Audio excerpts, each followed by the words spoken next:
We are discussing about first law of thermodynamics. हमने first law of thermodynamics को define किया था, study किया था कि ये ऐसा लॉ होता है जिसमें ना तो एनर्जी क्रिएट होती है ना ही डिस्ट्रॉयड होती है, but it can be converted from one form to another.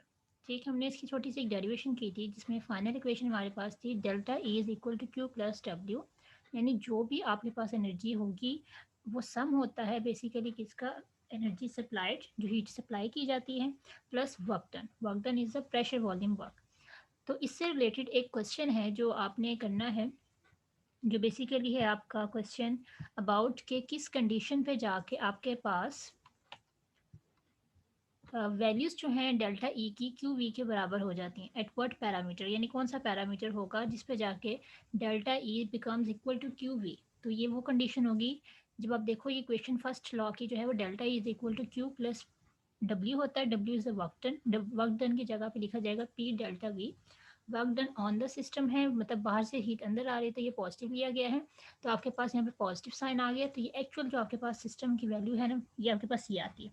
अब वो कहते हैं कि यहाँ पे अगर डेल्टा वी की वैल्यू को हम पुट कर दें ज़ीरो, डेल्टा वी की वैल्यू को पुट करने का ज़ीरो का मतलब ये होता है, कल भी हमने डिस्कस किया था कि चेंज अगर ज़ीरो होता है इसका मतलब वॉल्यूम की वैल्यू बदल नहीं रही।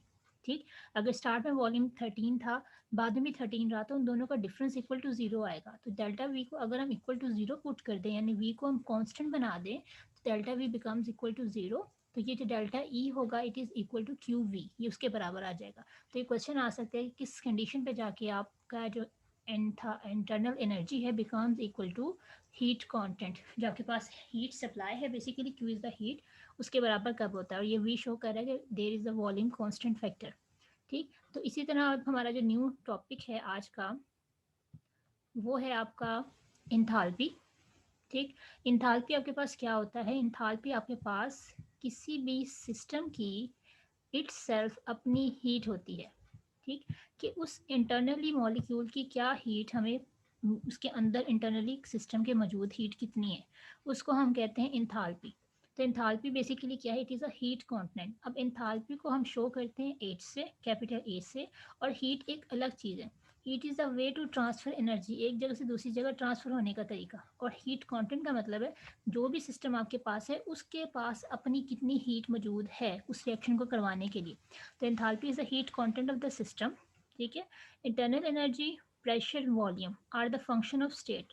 हम क्योंकि बात कर रहे हैं कि जो थर्मोडायनेमिक्स होती है उसमें हम रूट को फॉलो नहीं करते, हमसे देखते हैं स्टार्ट और एंड पे क्या था।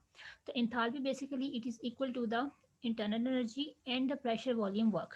ठीक है, हम ये कहते हैं H is equal to E plus P W. लेकिन एक चीज़ का ख्याल ये रखना है कि जो आपके पास एंथैल्पी होती है, क्योंकि एनर्जी जो है आपके पास इंटरनल एनर्जी कैपिटल ई एक स्टेट फंक्शन है। स्टेट फंक्शन का मतलब है इसकी एग्जैक्ट वैल्यू हम मेजर नहीं कर सकते। ठीक, प्रेशर वॉल्यूम वर्क में हम क्या करते हैं, हम कहते हैं कि जब आप हीट सप्लाई करते हैं तो प्रेशर बार बार नहीं बदलता, आपका वॉल्यूम चेंज होता है। तो volume is also a state function. That is why इधर आपके पास लिखा हुआ है कि energy, pressure, volume are the function of state. तो इसका मतलब ये सारा स्टेट फंक्शन है, तो एच भी क्या हो जाएगा, it is also state function. Paper में क्वेश्चन आ सकता है कि डेल्टा एच की वैल्यू को हम स्टेट फंक्शन ही क्यों कहते हैं, because it can not be measure exactly absolutely value. ठीक है, तो आप यहाँ पे देख रहे हो आपके पास क्या है, इंथैल्पी चेंज यहाँ पे पॉजिटिव आ रहा है, तो इसका मतलब हीट जो है वो सिस्टम को प्रोवाइड की जा रही, हीट उसे दी जा रही। तो यहाँ पे delta H is equal to Q P है। ये क्वेश्चन है शॉर्ट क्वेश्चन कि आप प्रूव करके दिखाओ, जैसे हमने पिछला प्रूफ किया कि डेल्टा ई बराबर होता है क्यू वी के, तो डेल्टा एच क्यू पी के बराबर किस टाइम होता है। तो इसके लिए शॉर्ट सी डेरिवेशन है जो हम अभी देखेंगे, ये बुक में सॉल्व नहीं है तो ये आपने सॉल्व कर लेनी है उसके साथ। तो इसकी इक्वेशन है कुछ इस तरह से कि हमने प्रूव करना है delta H is equal to Q P, we have to prove it, हमने इसे प्रूव करना है। तो उसके लिए सबसे पहले देखो हम यहाँ लेफ्ट साइड पे क्या फैक्टर लिखा हुआ है, डेल्टा एच लिखा हुआ है। Delta mean there is a difference from final minus initial, final में से इनिशियल की वैल्यू को माइनस करना है, H two minus H one हो जाएगा। ठीक, तो यहाँ पे H one minus H two minus H one जो है, तो एच की वैल्यू असल में क्या है, enthalpy is equal to the internal energy plus pressure volume. तो हमें पता है अगर मैं वन के लिए इनिशियल स्टार्ट कंडीशन लेते हैं तो H one is equal to E one plus P V one. P की वैल्यू नहीं बदलेगी ड्यूरिंग द इंथाल्पी, क्योंकि आप जब हीट सप्लाई कर रहे हो किसी चीज़ को तो उसमें प्रेशर नहीं बदलता, उसका वॉल्यूम की वेरिएशन आती है। अगर एच वन की वैल्यू ये है तो एच टू की क्या हो जाएगी, H two is equal to E two plus P V two. ठीक है, इन दोनों वैल्यूज़ को इस इक्वेशन में पुट किया। ठीक, H2 की जगह उसकी वैल्यूज लगा दी, H1 की जगह उसकी लगा दी, बीच में माइनस का साइन आएगा, ब्रैकेट्स मस्त लगाइएगा ताकि गड़बड़ ना हो आगे। उसके बाद ब्रैकेट को ओपन करना है, E2 plus PV2 minus, bracket open करेंगे अंदर वाले साइन सब उल्ट जाएंगे, माइनस E1 माइनस PV1। ठीक है, अब हम सेम फैक्टर को इकट्ठा कर लेते हैं, जो सेम चीज़ें हैं, E2 माइनस E1 का इकट्ठा ग्रुप बना दिया और P को कॉमन निकाल लिया और V2 माइनस V1 को अंदर प्लेस कर दिया। अब ये सेम ग्रुपिंग होगी हमारे पास। अब यहाँ पे हमने प्लस बाहर इसलिए रखा है क्योंकि जब ये ओपन होगा तो प्लस V2 के साथ चला जाएगा, प्लस माइनस इसके साथ बन जाएगा, तो बाहर कॉमन में प्लस ही आएगा, ब्रैकेट के अंदर माइनस आएगा। अब आप देख रहे हो यहाँ पे फाइनल में से इनिशियल चीज़ें निकल रही हैं, 2 में से 1 निकाल लें तो यहाँ पे क्या आ जाएगा, डेल्टा ई की जगह पे E2 माइनस E1 की जगह पे डेल्टा ई, P वैसे का वैसा उतर जाएगा, V2 minus V1 is equal to delta V place कर देंगे। तो ये जो आपके पास इक्वेशन आई है, this is basically the equation जिसे हम कहते हैं एंथैल्पी, क्योंकि देखो एंथैल्पी जो है वो स्टेट फंक्शन है, स्टेट फंक्शन के लिए हमेशा डेल्टा की वैल्यू आती है। तो यही उसने कहा था कि आपके पास एंथैल्पी में जो इंटरनल एनर्जी वो भी स्टेट फंक्शन है, वॉल्यूम भी इंटरनल स्टेट फंक्शन है, तो इट मीन्स डेल्टा एच भी एक स्टेट फंक्शन ही होगा, इसकी भी एग्जैक्ट वैल्यू हम मैयर नहीं कर सकते। क्लियर। तो अब हम इसमें प्रूव करना चाह रहे हैं क्यू का फैक्टर। तो आप देखो इस इक्वेशन में तो कहीं क्यू आ ही नहीं रहा, लेकिन हमने प्रीवियस लेक्चर में पढ़ा था कि डेल्टा ई जो बराबर होता है it is equal to Q plus P delta V, यही हमने इक्वेशन पढ़ी हुई है। लेकिन मैं कहती हूँ आपका जो वर्क डन है वो सिस्टम कर रहा है, work done by the system है, तो यहाँ पे प्लस की जगह पे, इस प्लस की जगह पे क्या साइन आ जाएगा, नेगेटिव का। एट सच कंडीशन आपके पास क्या होगा, ये फैक्टर इससे कैंसिल आउट हो जाएगा, P delta V plus V का माइनस से कैंसिल आउट हुआ, तो पीछे सिर्फ क्या रह जाएगा, delta H is equal to Q P. अब यहाँ में मैंने पी ही क्यों लिखा, क्योंकि मैं स्टार्ट में कह चुकी हूँ कि मैं यहाँ पे प्रेशर को चेंज नहीं कर रही, प्रेशर मेरा कॉन्स्टेंट आ रहा है, तभी पी के साथ 1 2 नहीं लिखा गया। तो इस पे हम प्रूव कर सकते हैं H is equal to Q P. ठीक। इसके बाद इसमें इंथाल्पी का एक क्वेश्चन और बनता है कि आपसे देखो आपकी इंथाल्पी की इक्वेशन में क्या इक्वेशन है, डेल्टा एच डेल्टा ई। क्या आप ये कह सकते कोई ऐसा पॉइंट आए जिसमें डेल्टा एच और डेल्टा ई जाके कहीं बराबर हो जाए, कोई ऐसा पॉइंट आ सकता है? तो आप फौरन दोगे ये तभी बराबर हो सकते हैं जब यहाँ से ये वाला फैक्टर खत्म हो जाए, change in pressure volume change zero हो जाए। तो हम फौरन से कहते हैं कि ये कौन से फेज होंगे, कौन सा मैटर होगा या कौन सा स्टेट ऑफ कंडीशंस है सब्सटेंस की जिसमें जाके डेल्टा एच बराबर हो जाए डेल्टा ई के। तो उसमें आपके पास एक ही कंडीशन आती है जिसमें सॉलिड और लिक्विड कहते हैं, सॉलिड और लिक्विड और गैस। गैसेस में आपके पास कभी भी फैक्टर बराबर नहीं होता, अप्रॉक्सीमेट भी नहीं होता एक दूसरे के, जबकि सॉलिड और लिक्विड में पार्टिकल्स थोड़ा सा एज कम्पेयर टू गैसेस करीब करीब पाए जाते हैं। जब वो एक दूसरे के करीब होते हैं तो इसका मतलब क्या होता है कि उसमें पार्टिकल्स काफ़ी ज़्यादा नज़दीक हैं, उनकी जो मूवमेंट है वो उस तरह फ्री नहीं है एज कम्पेयर टू गैस। तो इसलिए हम कहते हैं वहाँ पे जो वॉल्यूम को चेंज है ना वो इतना स्ट्रॉन्ग नहीं है, हम उसे कहते हैं it is approximate equal to zero. तो इन कंडीशन में जब सॉलिड और लिक्विड आपके पास होते हैं तो उसमें हम कह देते हैं वॉल्यूम का जो चेंज है वो अप्रॉक्सीमेट इक्वल टू जीरो है। ये इक्वल के साइन नहीं, अप्रॉक्सीमेशन है आपके पास, एग्जैक्ट इक्वल नहीं, अप्रॉक्सीमेट हम कर रहे हैं। तो इस कंडीशन में अगर डेल्टा वी की वैल्यू जीरो हो जाती तो ये पूरा फैक्टर क्या हो जाएगा, जीरो। तो वो पॉइंट जब डेल्टा एच और डेल्टा ई अप्रॉक्सीमेट एक दूसरे के बराबर होते हैं तब हम कहते हैं कि दे आर सच फेजेस जिसमें सॉलिड और लिक्विड आप लेते हो, आप गैसेस में कभी भी इसको बराबर नहीं कर सकते। तो हमारे पास एक अगला क्वेश्चन आता है, इंथाल्पी अगर सॉलिड और लिक्विड में बराबर होती है इंटरनल एनर्जी के, तो आपका बताएं कि रिलेशन क्या होगा if you are taking gas. ठीक है, अगर आपके पास गैस है तो आपके पास क्या रिलेशन होगा। ठीक, तो उसके लिए आपने क्या करना है, ये आपके पास गैस के लिए। अब गैस में क्या होता है कि आप जब भी गैस की बात करोगे you are discussing about ideal equation.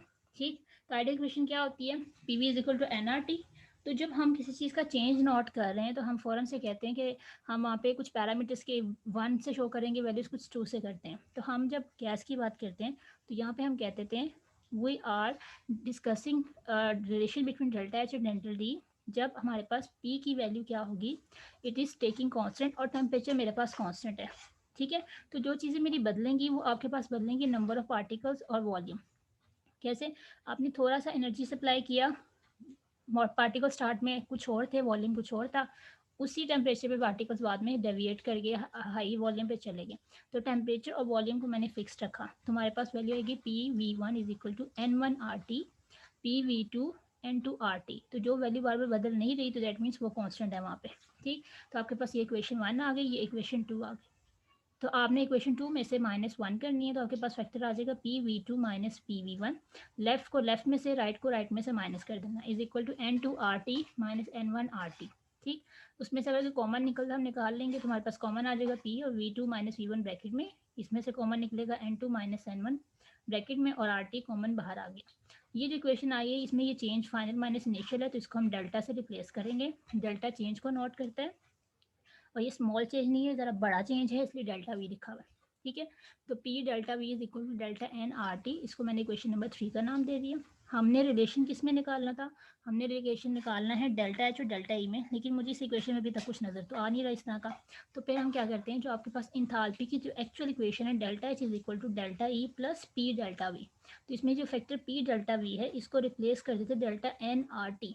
इसको रिप्लेस इसलिए करवाया गया बिकॉज हम गैस के लिए बात करें, तो जब गैस की बात करते हैं तो जनरल गैस कांस्टेंट उसमें इंट्रोड्यूस करते हैं, तो यहाँ पे रिप्लेस करेंगे। ये भी एक मॉडिफाइड फॉर्म है एंथैल्पी की।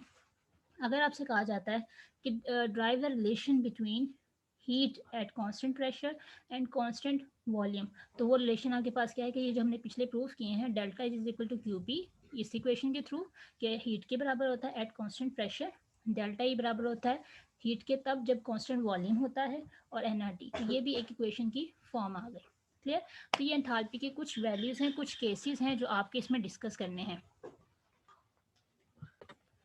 उसके बाद आपके पास एक क्वेश्चन आता है कि एंथैल्पी आपके पास हीट कंटेंट है किसी भी रिएक्शन का, तो एंथैल्पी डेल्टा एच है, जिसमें भी पॉजिटिव और नेगेटिव।